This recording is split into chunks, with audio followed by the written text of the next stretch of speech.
Tel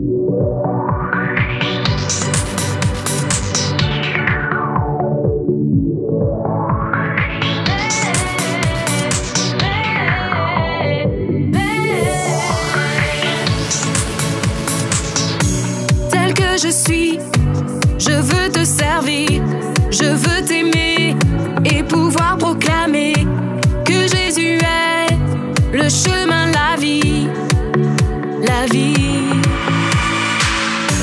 Te ressembler, voilà tout mon désir, devenir fort en me laissant transformer par ta parole et ton amour parfait, parfait. Oh viens et remplis-moi, j'en ai besoin, car tant de fois je doute et n'y arrive pas, mais avec toi, la victoire est là.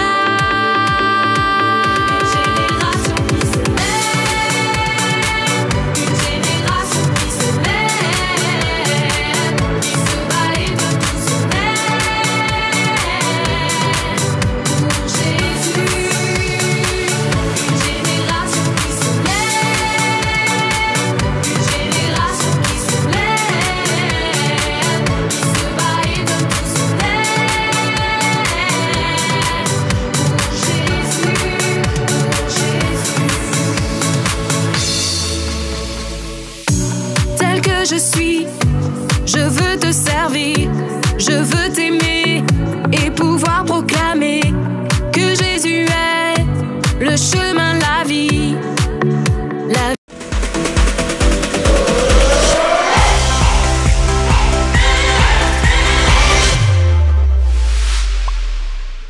Bonjour les enfants, très heureux de vivre à nouveau un culte Génération Enfant avec chacun d'entre vous.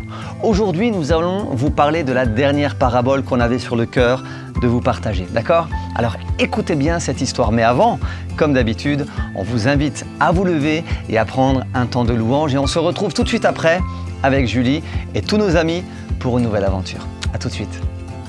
Bonjour tout le monde, j'espère que vous allez bien, j'espère que vous avez la forme, la banane.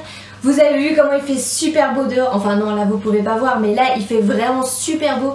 J'ai ressorti mes petites plumes de toutes les couleurs vraiment. J'espère en tout cas que vous avez la pêche pour ce matin. Je suis trop contente de vous retrouver pour un nouveau temps de louange. On va tous se lever, faire de la place autour de nous et on va louer Dieu de tout notre cœur. On va commencer par ce premier chant qui dit: nous sommes une génération qui danse. On y va.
douce présence parmi nous. Tu es digne d'être loué, glorifié, adoré.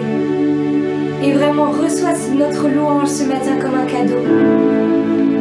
Et nous désirons que ce matin tu sois le centre de toutes choses. Le centre de nos cœurs, le centre de nos pensées. Et surtout le centre de notre louange. Jésus, nous voulons te louer ce matin pour qui tu es. Pour ce que tu as fait pour nous. Tu es tellement digne d'être glorifié, loué. Jésus, reçois notre louange ce matin.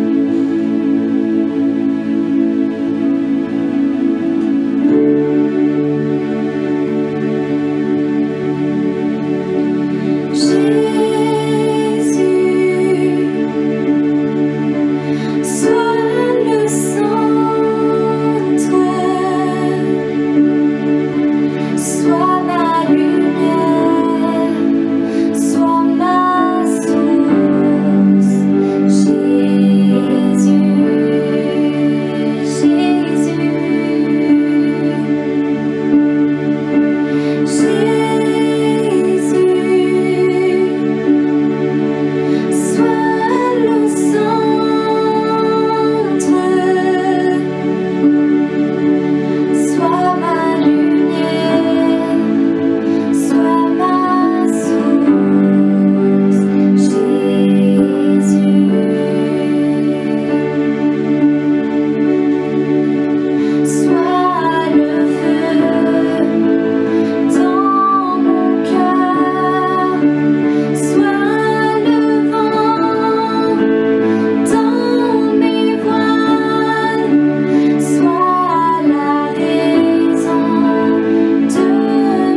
pas de rêve, j'ai pas de projet. Je sais que j'ai pas un bel avenir. Et Jésus ce matin veut juste te dire que c'est faux. Que c'est faux. Parce qu'il a prévu des projets pour toi. Des projets de bonheur. Une espérance, un avenir rempli d'espoir. Jésus ce matin te dit qu'il a des beaux projets d'avenir pour toi, qu'il a un avenir rempli d'espérance pour toi. Ce matin, juste crois de tout ton cœur. Crois de tout ton cœur qu'il y a de l'espoir pour ta vie, qu'il y a de l'espoir pour ton avenir. Que tu sois grand, que tu sois petit, que tu sois un adulte, un enfant. Juste crois ce matin. Jésus te donne un avenir, une espérance. Il ouvre un chemin merveilleux devant toi.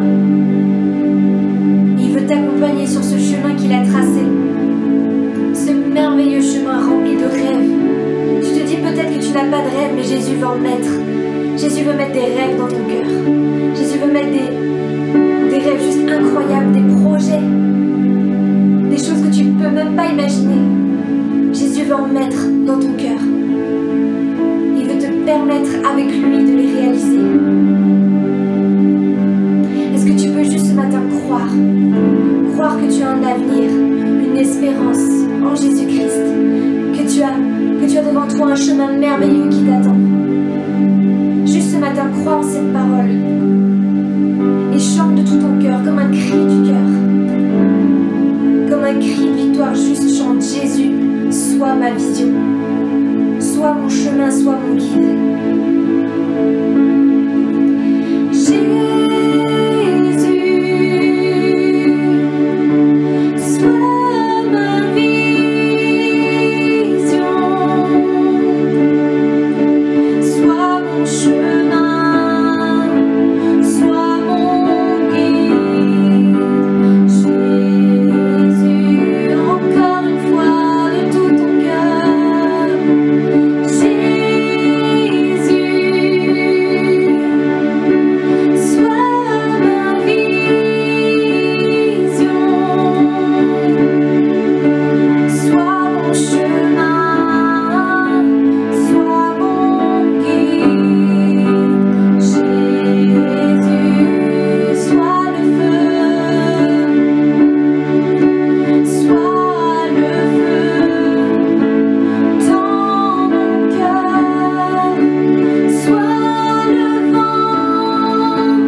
au-delà de ce que vous pouvez imaginer. Et Jésus, dans les jours qui vont venir, il va mettre des rêves.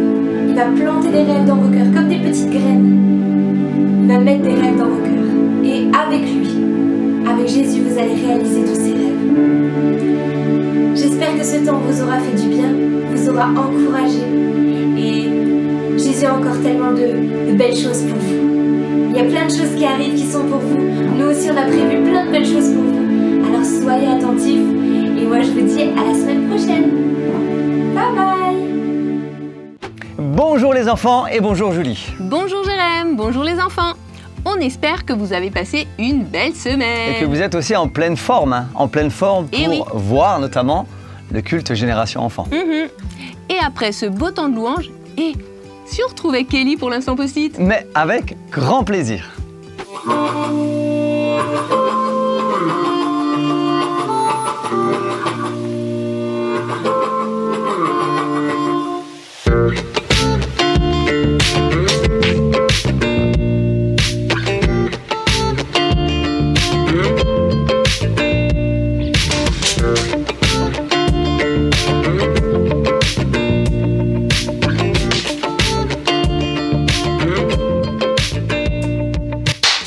Salut toi! Ouah, comme ça a claqué. Il fait 1000 degrés dans cette pièce. Ah, l'histoire du fils prodigue. C'est une histoire que beaucoup d'entre vous connaissent. D'accord, c'est plus une parabole qu'un verset, mais ça tient quand même sur un post-it. J'ai pas de post-it là sur moi, là. Enfin, pas pour ça, mais je te promets que ça tient sur un post-it. Et il y aurait beaucoup de choses à dire sur cette parabole.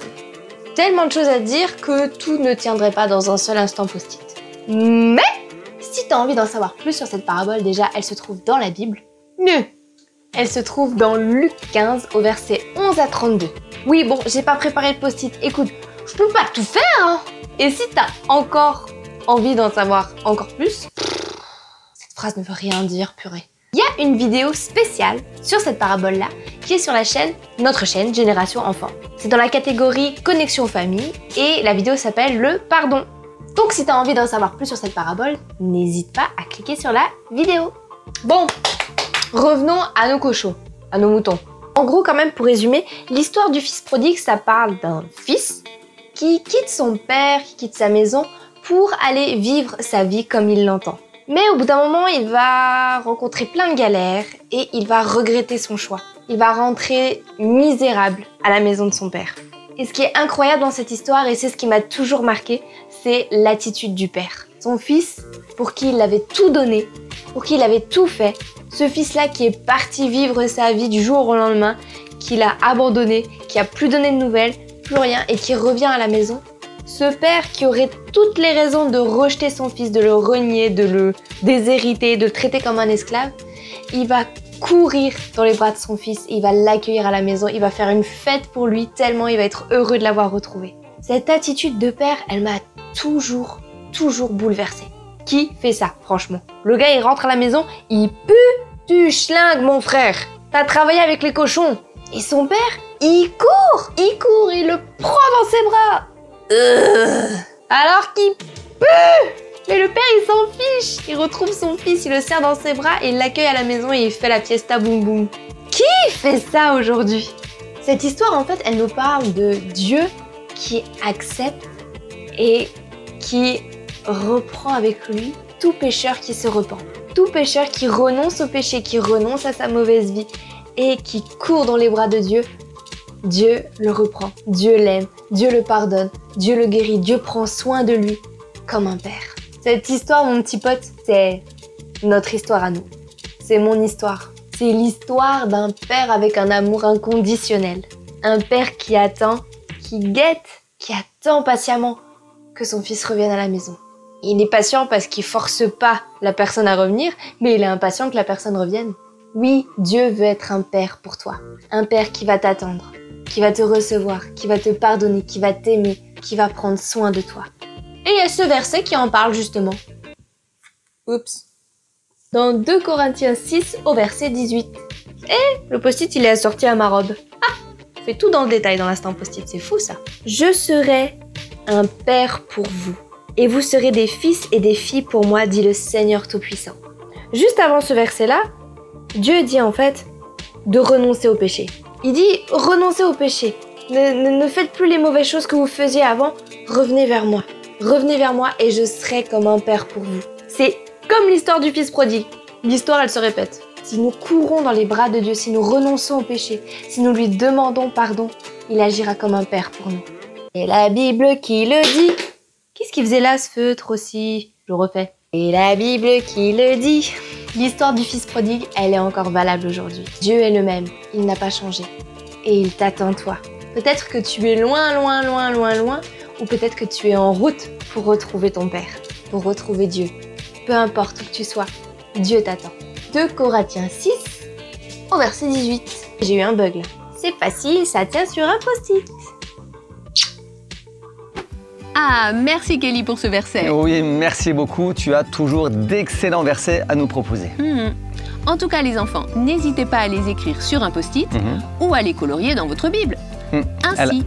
Tu as totalement raison, Julie. Bah oui, mais je voulais aussi leur dire que comme ça, ils auront des versets, même une fois grands. Mais comme tu as raison, mais quelle parole de sagesse, hein, c'est quand même incroyable. En tout cas, les enfants aussi, comme d'habitude, on vous propose d'en parler avec vos parents. Donc, vous prenez votre Bible, là où vous avez écrit le verset sur le post-it ou souligné dans votre Bible, et vous en discutez avec vos parents en leur demandant « Hé, papa, maman, ça veut dire quoi ce verset? Est-ce que vous pouvez me l'expliquer ?» D'accord? Cool. Ah, très bonne idée. T'as vu? Mais maintenant, il me semble que c'est l'heure de notre histoire, n'est-ce pas? Tu as totalement raison, Julie. Alors les enfants, je vous invite à vous installer, à ouvrir bien grand vos oreilles et à écouter cette nouvelle histoire. Il nous dit viens,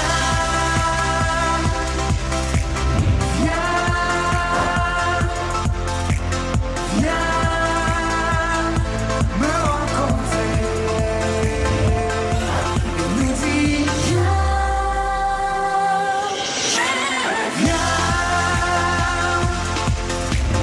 viens,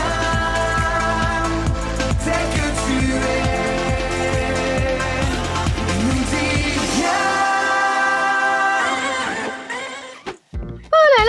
C'est enfin la récré.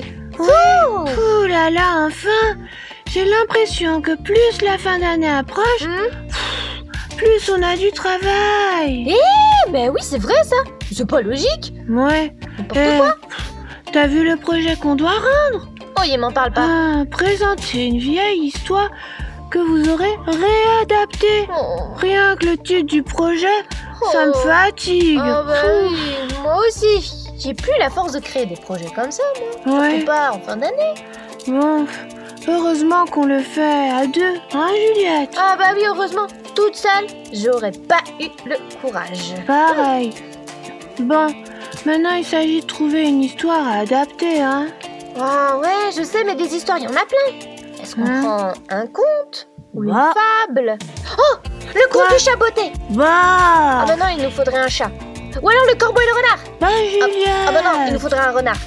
Non, Juliette. Quoi? Faut qu'on arrive à trouver quelque chose d'original. Original? Oui, tout le monde prendra ces histoires-là, tu vois, elles sont trop connues. Il faut... Oui, c'est ça. Il faut qu'on sorte du lot. Ouais, t'as raison. Mais je vois vraiment pas quoi. Tu vois, faudrait une histoire qui nous parle à toutes les deux. Par laquelle on pourrait donner un beau message, oui, à la classe, tu vois, un beau message. Ouais, un beau message. Oui, ça resterait comme ça. Mais j'ai envie de dire, les seules histoires qui donnent un beau message, ce sont les paraboles de Jésus dans la Bible. Oh, mais Juliette! C'est génial! Ah bon? Pourquoi je n'y ai pas pensé avant? On n'a qu'à prendre une parabole de la Bible. La réadapter comme on avait fait, tu sais, le bon samaritain. On avait fait le bon samaritain. Quand on avait fait la récitation, je m'en souviens. Ah mais je suis partante. Super. Bon, c'est déjà ça. Oui, c'est déjà ça. Maintenant, nous n'avons plus qu'à choisir. Choisir quoi? Juliette, la parabole. Ah oui, la parabole. On va pas toutes les faire quand même. Mais ça veut dire qu'il va falloir toutes les lire. Pas forcément. Mais non, on en connaît déjà quelques-unes, non? Bon, on a déjà fait le bon samaritain. Quelle autre parabole pourrait-on faire? Alors, Il y a la parabole des 2 maisons. Ouais. Il y a celle de la drachme perdue que mamie avait racontée. Celle... la poutre et la paille. Oh! Et si Quoi? on faisait la parabole du fils prodigue? Prodigue? Oui. C'est quoi ça, prodigue? Bon, si tu la connais pas, Non, ça va être je un peu connais long. pas. Ça va être long à t'expliquer. Alors, ce que je te propose, Quoi? on se donne rendez-vous demain à la bibliothèque pour commencer à travailler dessus et aussi je te la raconterai. Super, ça me va. Ouais, t'as raison. De toute façon, ça va pas tarder à sonner, il faut qu'on y On retourne. va pas tarder à retravailler à nouveau. Oh. Ah, c'est vrai que c'est bientôt la fin de l'année Mhm. et les vacances vont commencer. Oh oui, les vacances vont commencer pour Juliette et Marie-Solange. Eh oui. C'est trop bien. Mais avant les vacances, ils vont devoir quand même faire cet exposé. Ah oui. Cet exposé, et c'est pas toujours facile de parler là, comme ça, devant la classe. Oh, non. Tout le monde te regarde, hein. Bon, ça va être dur pour elles, mais bon, elles vont y arriver, je suis sûr. Mais quand même, je trouve que c'est une bonne idée. Une très bonne idée. Mais quoi comme idée? Bah, leur exposer. Alors, déjà, c'est une bonne idée, l'exposer en soi. Oui. On en reparlera après. Mais déjà, elles sont 2. Alors, c'est déjà hyper encourageant de faire un C'est exposé vrai. à 2. Mhm. Et en même temps, elles vont justement parler d'une parabole et l'adapter pour que tout le monde puisse la comprendre. Ah mais oui, c'est vrai. Ouais. La parabole du fils prodigue. Oui, c'est ça. Mais Jérém, il y a tellement de paraboles que je me souviens plus trop de cette parabole. Ah ben c'est sûr qu'il y en a beaucoup des paraboles dans la Bible, hein. On peut en lire tout plein. Mais ce que je te propose, Julie, et vous les enfants, c'est de regarder la suite et on va voir de quelle parabole elle nous parle, tout simplement. Ah bah oui. Allons-y. Bon alors, Marie-Solange, motivée pour travailler? Motivée? Ben, pas vraiment. Mais bon, je suis avec toi alors. C'est chouette. Oui, moi c'est pareil. Bon, allez, on essaye de se motiver quand même un petit peu. Oui, allez. Bon, c'est le dernier projet de l'année Oui. scolaire, alors on peut le faire, On hein? peut le faire, on va tout donner! Et les filles là, s'il vous plaît, un peu moins fort quand même. Vous êtes dans une bibliothèque. Alors s'il vous plaît, doucement. Merci. Oups, pardon. Pardon. J'avais oublié qu'on était dans une bibliothèque. Ouais. Bon alors, Juliette, Oui. tu me la racontes l'histoire du fils prodigue? Ah oui, c'est vrai que si on travaille dessus, il vaudrait mieux que tu la connaisses. Bah oui. Bon, voilà ce qu'on va faire. Comme le projet c'est réadapter une vieille histoire, bah je vais te la raconter, mais en changeant quelques détails, tu vois, Tu vas la réadapter? pour que tu puisses bien comprendre. Ok. Ok. Ok. Alors, Vas-y. il était une fois, dans une petite ferme, 2 frères et leur père. Un jour, le plus jeune des frères eut une discussion très sérieuse avec son père. Et papa, Oui, fils. écoute, j'ai quelque chose d'important à te demander. Ben, vas-y, je t'écoute. Voilà, j'ai assez travaillé, je veux partir de la maison. Assez travaillé? Oui, Partir? mais Mais- oui, papa. Mais pour aller où? Mais je sais pas encore, mais pour découvrir le monde, quoi. Découvrir le monde? Oui. Je vois. Mais alors, tu veux quoi exactement? Mais je veux que tu me donnes la part de la fortune. La part de la fortune? Oui, la part de mon héritage qui m'appartient. Mais ton héritage? Oui, papa, toute la part. Toute la part? Oui, tout. Mais c'est pas possible! Mais en même temps, c'est une grosse somme d'argent. Tu es sûr? Papa, ma décision est prise. Donne-moi l'argent qui me revient de droit et laisse-moi partir. Laisse-moi faire ma vie. Mais c'est pas possible! Laisse-moi partir, papa. Bien. Comme tu voudras. Eh ben, l'histoire commence bien. Pas très sympa ce fils quand même. Tu m'étonnes. Personnellement, jamais j'oserais faire ça à mon papa. Ah ben moi non plus. Ouais. Donc, il est parti? Il a quitté la ferme familiale, il est parti dans une autre ville, il a rencontré de nouvelles personnes, tout ça. Et il a beaucoup fait la fête. Beaucoup. Il a fait la fête. Il a bu, il a mangé. Et surtout, à force de faire la fête, il commençait à avoir de moins en moins d'argent. Oh là là. Ouais. Et Juliette? Oui. L'histoire elle s'arrête là? Non, bien sûr que non. Il fait que commencer. D'accord. quel début d'histoire? Hein? Tu dis quelque chose, Julie? Quoi? Mais pourquoi tu chuchotes comme ça, Julie? Ah oui, pardon, je parlais comme dans la bibliothèque. En chuchotant. Bah oui, mais là, on n'est pas dans la bibliothèque, Julie. On est avec les enfants. D'accord. Donc nous pouvons parler normalement, il n'y a pas de problème. Oui, c'est vrai. Oh là là. Donc je disais, quel Oui. début d'histoire? Hmm, Ce c'est vrai. jeune homme qui part avec son héritage, l'argent de son père, Ouais. s'en va, comme ça, normal. Oh, ça a dû rendre triste le papa d'entendre les mots de son fils. Et peut-être qu'il ne le verra. Peut-être qu'il ne le reverra même plus. Mhm. C'est bien possible qu'il ne revoie plus son fils. Hein. Mais ce que je te propose, Oui. c'est qu'on puisse regarder la suite pour voir ce que va faire ce jeune homme. Ah oui, je suis impatiente. Mhm. Oh alors, Juliette, la suite.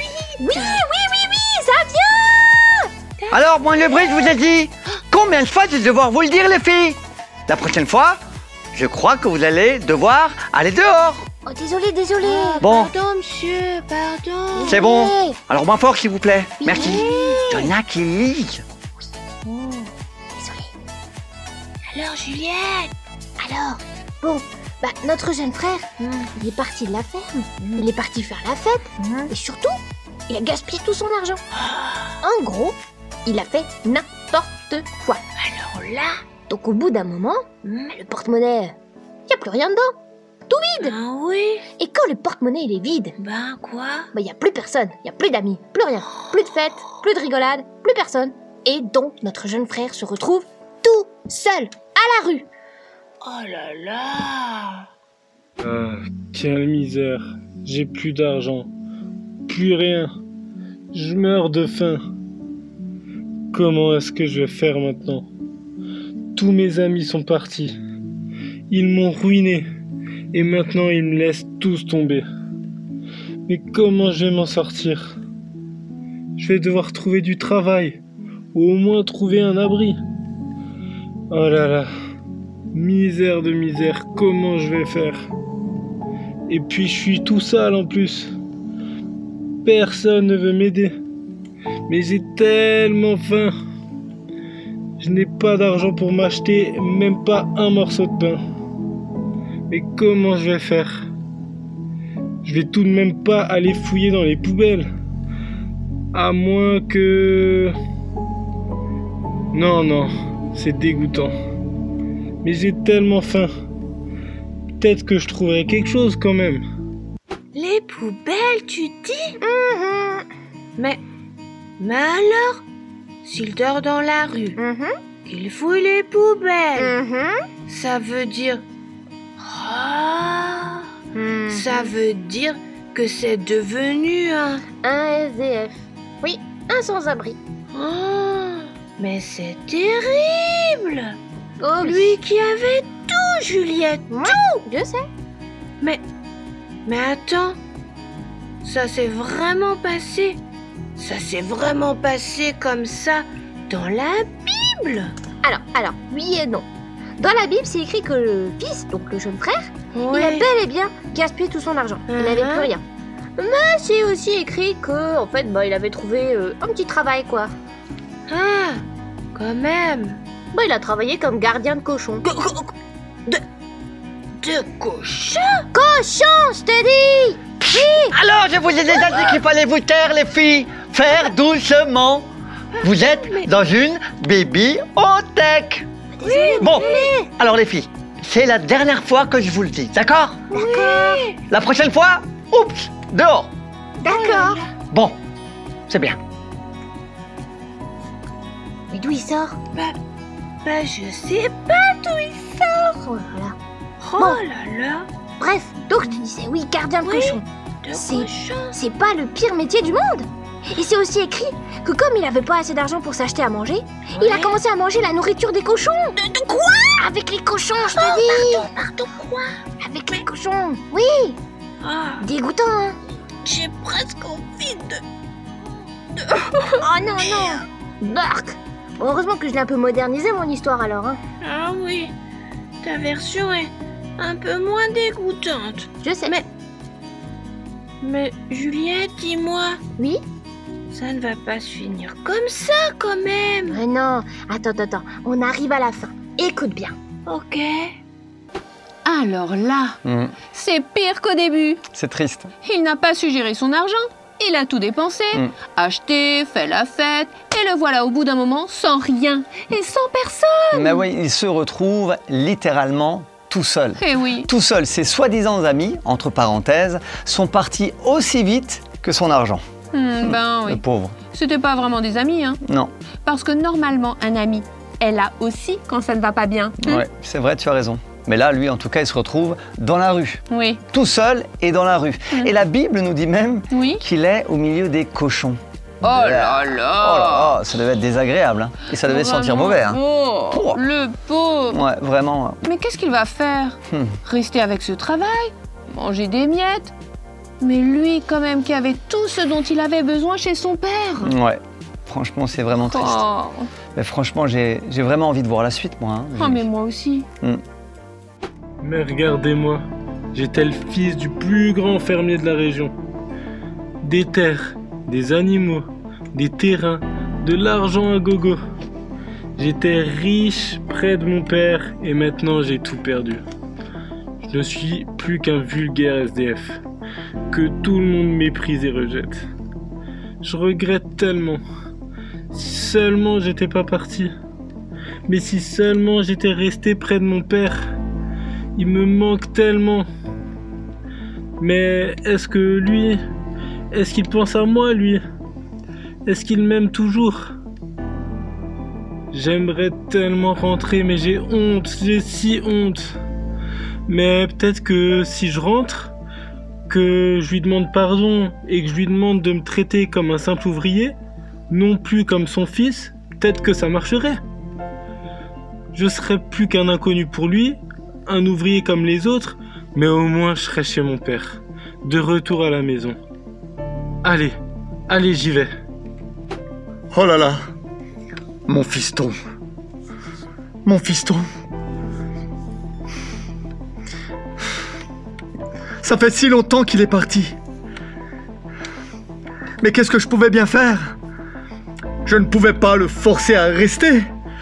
Oh, il me manque tellement, mon fils. J'aimerais tellement qu'il soit là, avec moi. Mais bon, j'espère qu'au moins, là où il est, qu'il est heureux, qu'il est bien entouré, que rien de mal lui arrive. Mais qu'est-ce que c'est là-bas au loin? Oh, il a l'air dans un sale état, le pauvre garçon. Mais c'est mon fils! C'est mon fils! Fiston! Fiston! J'arrive! Oh, fiston! Papa! Oh, tu m'as tellement manqué! Viens là, que je te serre dans mes bras! Non, attends papa, regarde comme je suis sale, je suis tellement désolé, je suis plus digne que tu m'appelles ton fils. Je t'ai abandonné et maintenant regarde-moi. Mais qu'est-ce que tu racontes? Viens, viens, viens mon fils, viens dans mes bras! Oh, tu m'as tellement manqué mon fils, tu m'as tellement manqué, j'ai tellement pensé à toi. Oh. Viens, rentrons à la maison, je vais te donner de nouveaux vêtements et on va faire la fête en ton honneur. Une fête? Après tout ce que je t'ai fait? Oui. Mais je mérite pas ça, papa. Mon fils, je t'aime et je te pardonne. Je t'avais perdu, mais je t'ai retrouvé aujourd'hui. Et pour cela, je veux faire la fête avec toi et te donner des beaux habits et te redonner aussi ta place à la maison. Viens mon fils, rentrons chez nous. Oui, papa.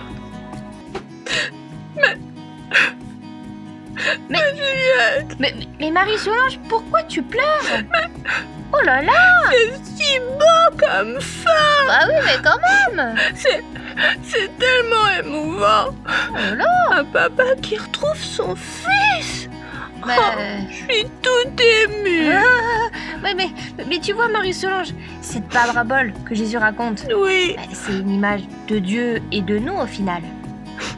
Ah bon? Bah oui, tu vois, le message, le beau message derrière cette parabole, c'est que Dieu sera toujours prêt à nous pardonner, à nous aimer si nous revenons vers lui. Même même si comme le fils, on est tout sale.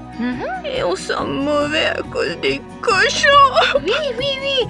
Malgré nos fautes et ce que nous avons fait, Dieu nous aime et il nous attend les bras grands ouverts. Ça me donne encore plus envie de pleurer. Mais Marie-Solange, mais du calme.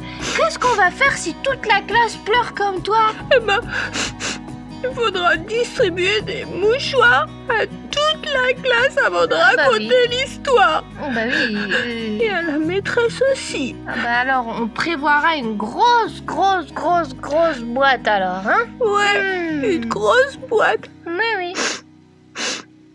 T'as pas un mouchoir, Juliette? Non, désolée. Waouh! Excellent. Quelle fin à cette histoire! Excellent. Oh, tu vois, ce que je trouve merveilleux, c'est ce fils qui, malgré ce qu'il a fait, a eu le courage d'aller vers son père. Oui. Retourner le voir. On peut dire que cela a tout débloqué. Ah oui, a tout débloqué. Le courage qu'a eu ce fils de faire ce pas, cette décision qu'il a prise, de retourner vers son père, a tout changé et notamment lui a redonné cette place dans la famille. Eh oui, c'est le pas du pardon. Exactement. Et comme chaque parabole qui est racontée dans la Bible, elle nous apprend quelque chose pour notre propre vie, hein? C'est ça, Jérém? Oui, exactement, Julie. D'ailleurs, cette parabole nous montre combien Dieu nous aime. Parce que ce papa qui était en train d'attendre son fils, en vérité, c'est Dieu qui nous attend, chacun d'entre nous. Eh oui. Il nous aime, il nous attend. Et d'ailleurs, dans cette histoire, on voit que le fils va faire des fautes, des trucs pas bien, va dépenser tout son argent, va se retrouver dans une situation difficile. Mais le papa, lui, va l'attendre. Quoi qu'il arrive, il va attendre son fils parce qu'il aime son fils. Et j'aimerais vous dire, les enfants, cette image de Dieu qui nous attend, quelles que soient nos fautes, quelles que soient nos bêtises, l'amour de Dieu est pour chacun d'entre nous et il nous attendra jusqu'au bout de notre vie. D'accord? Alors, n'oubliez pas que Dieu nous attend et nous avons juste besoin de revenir vers lui. Mais oui, parce que chacun de nous peut venir demander pardon à Dieu, quel que soit ce qui a été fait. Hein. Exactement, Julie, exactement. Ces différentes paraboles que nous découvrons semaine après semaine nous aident quand même à mieux connaître Dieu et à grandir avec lui. Hein. C'est ça, mais ce qu'il y a, c'est toutes ces paraboles, les enfants. Il faut les garder sur nos cœurs, d'accord? Et aussi les relire pour se rappeler tous les bienfaits que Dieu veut nous accorder au travers de ces paraboles. D'accord? Cool. Eh oui. Encore un excellent culte que nous avons passé ensemble. En tout cas, pour ma part, il m'a fait beaucoup de bien. Oh oui, vraiment. moi aussi. Mais nous arrivons malheureusement à la fin de ce culte. Oui, mais on se retrouve bientôt! Comme d'habitude, la semaine prochaine, d'accord? Eh oui! Yes. Et la famille de Juliette et Rémi prépareront leurs vacances. Ah oui, alors on vous invite vraiment à être là pour justement à vivre une nouvelle aventure avec eux. Ben oui. Et peut-être, pourquoi pas, partir en vacances avec eux. Oh! Ça serait pas mal, hein? Bon, on verra bien. En attendant, prenez soin de vous. N'oubliez pas qu'on vous aime.